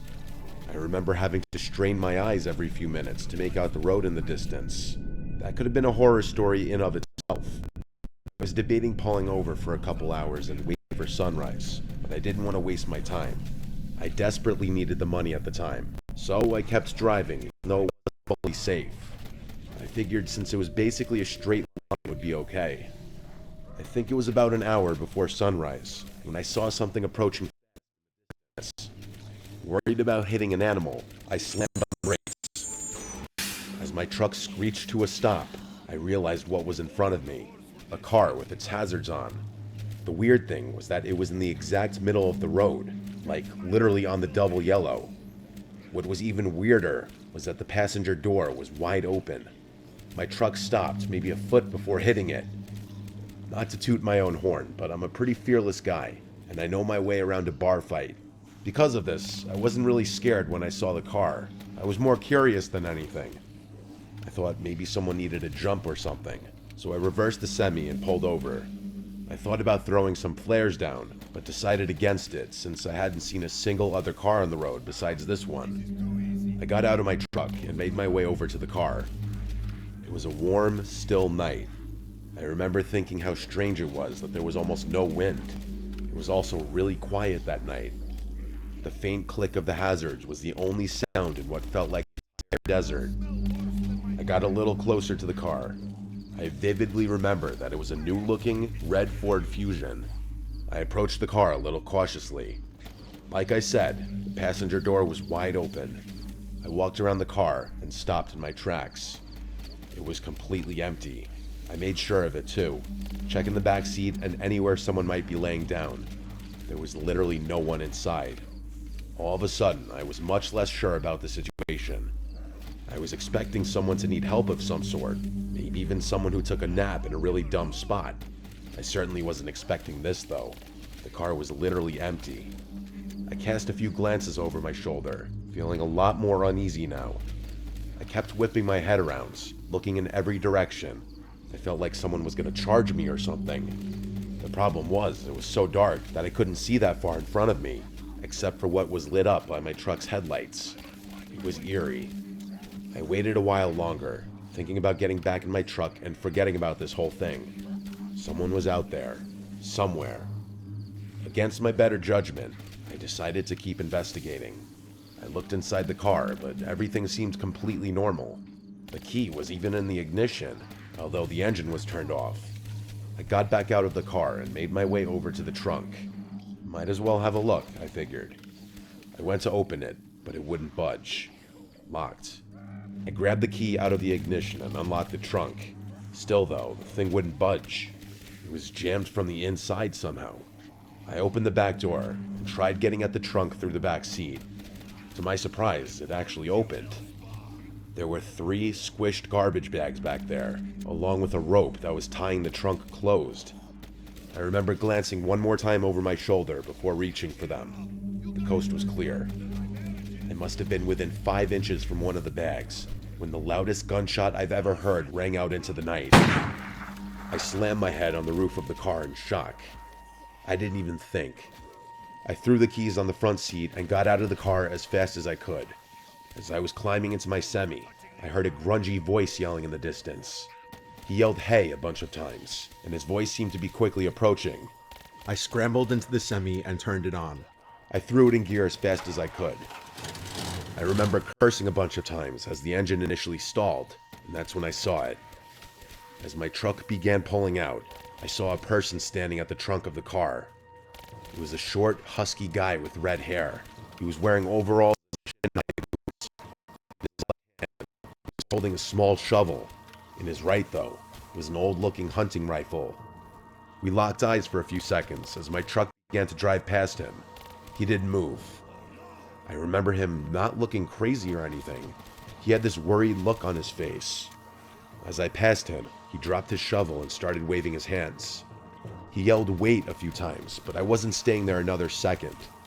As I drove away, I watched in the rearview mirror as he ran after my truck for a few seconds before sprinting back to his car. It was clear he wanted me to stop, but there was absolutely no way I was going to do that. I stepped on it, pushing the semi much faster than I should have. I drove for like 5 minutes and started to think I was in the clear, but then I saw headlights fast approaching behind me. I remember feeling more scared than I've ever felt in my entire life. I called the police and told them what happened to the best of my ability. That's when the car was basically right on my tail. It started honking like crazy at me. I honestly didn't know what to do, so I just kept driving, praying to God he wouldn't try and ram me. After like 15 minutes of this, he cut in front of me and hit his brakes, forcing me to slow down. I was just about to crash into him when finally some flashing police lights appeared ahead. The Ford veered off to the right and sped into the desert, disappearing from sight. I pulled over and waited for the officer to show up. I frantically told him what had happened. but the useless cop decided to get a report from me rather than chase the guy down. I was so pissed about that. I told the guy like twice that he could probably catch up to him if he left now. The cop told me not to worry and that they'd do a thorough search as soon as backup arrived. He sent me on my way and said they'd call me if they ever had an update for me. They never did. None of my buddies have a story this crazy, and I've told it more times than I can count. I know what you're probably thinking. That guy was definitely burying bodies. That doesn't really explain why he had such a small shovel, or why he tried to follow me. The bags in his trunk were also too small for that, although some of my buddies think he might have done some dismembering. For my own sanity, I like to think that he was burying some other kind of animal. Maybe putting a diseased dog out of its misery, or some dangerous snakes. I really have no idea. Either way, I've never been totally comfortable driving through deserts late at night after this experience.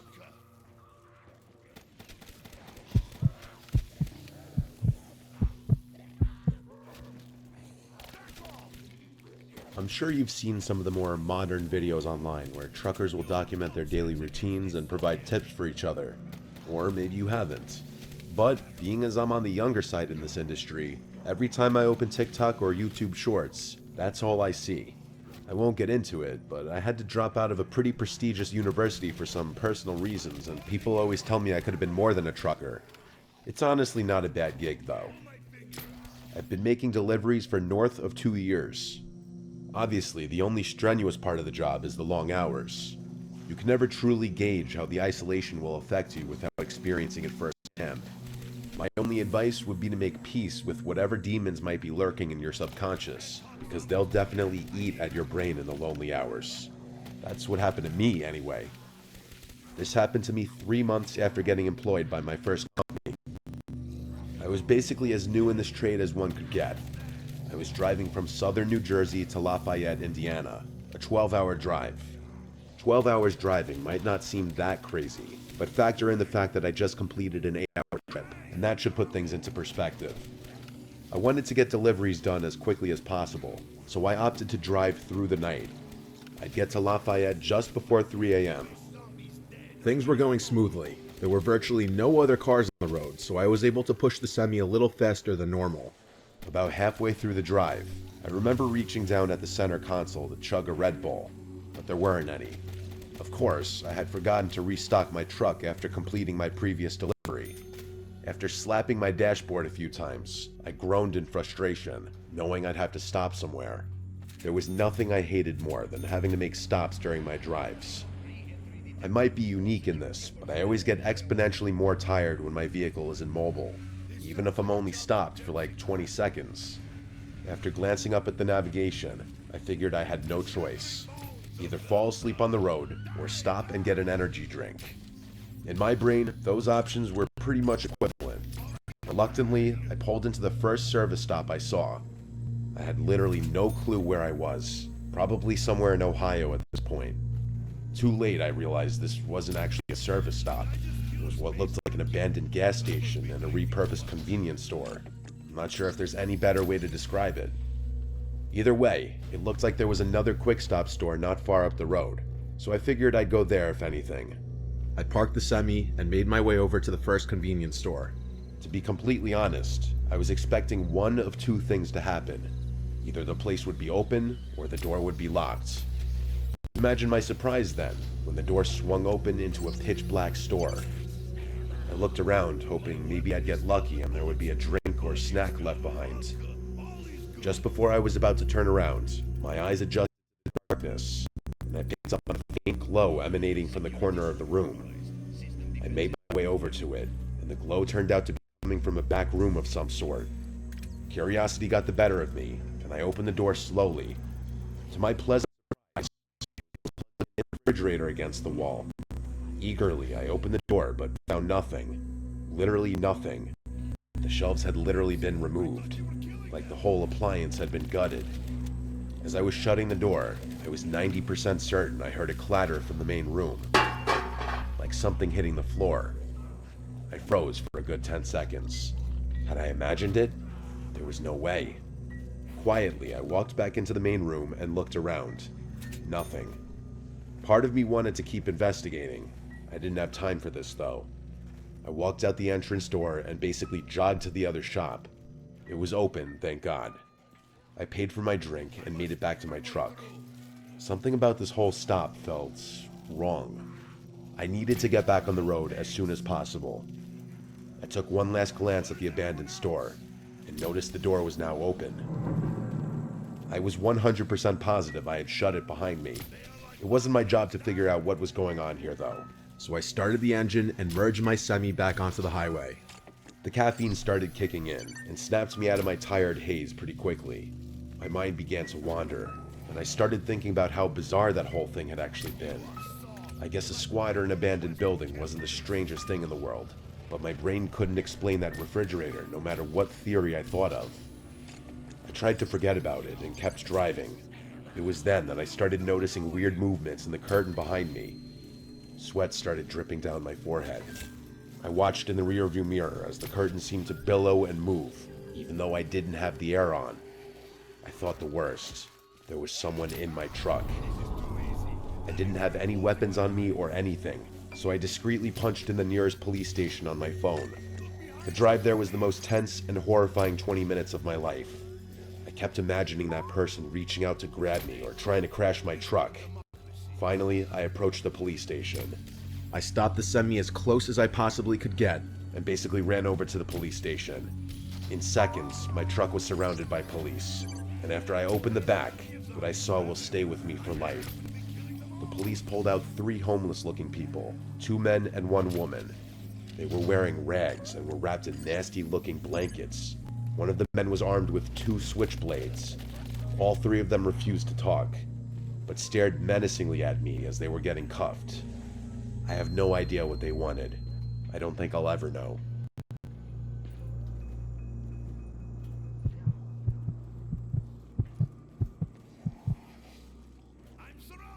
My name is Kevin. I've been a trucker for varying companies for the better part of 15 years now. Things have become pretty routine at this point. Pick up the goods and materials, verify them for accuracy, and deliver them as instructed. We're not paid by the hour, so efficiency is the most important thing in this line of work. For someone like me who's been doing this forever, I like to think I can outwork all these young guns that are snapping these jobs up. This isn't always great though. Usually I push myself to the absolute limit when it comes to functioning on barely any sleep. 4 years ago, I was working for a warehouse based in North Dakota. For anyone who doesn't know, North Dakota is one of the flattest states, which makes trucking a little easier. This also meant that skipping out on a few hours of sleep could mean the difference between employment and getting the sack. It was a chilly Tuesday morning in May. The beginning of the week meant that more loads needed to be shipped, which meant more work for me. I wanted to knock it all out in one shot, so I traced my route into Montana accordingly, planning on not stopping even once to sleep. I hit the road a few hours after lunch, expecting to reach my destination